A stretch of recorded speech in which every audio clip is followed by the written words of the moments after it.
La tos de las perreras es una enfermedad muy frecuente que se transmite directamente de un perro a otro. Provoca una tos muy seca debido a que su garganta está irritada, por lo que muchas veces se confunde con un atragantamiento. La producen virus y bacterias.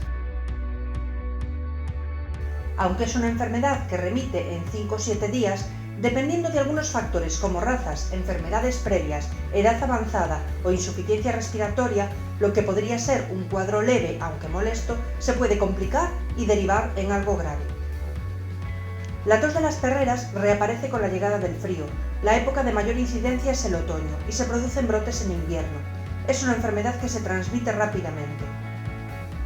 Para prevenirla, utilizamos una vacuna muy segura, que provoca una inmunidad muy rápida. En apenas 72 horas nuestro perro estará protegido. La dosis es muy pequeña y se tolera muy bien. Se administra de forma cómoda por la nariz y su efecto dura 1 año, después del cual deberemos volver a vacunar. Es una vacuna que en determinadas situaciones es obligatoria, como la estancia en residencias caninas, que la exigen debido a su alto índice de contagio. Recomendamos totalmente la vacunación contra la tos de las perreras, ya que su utilización es muy sencilla y sus beneficios más que sobrados.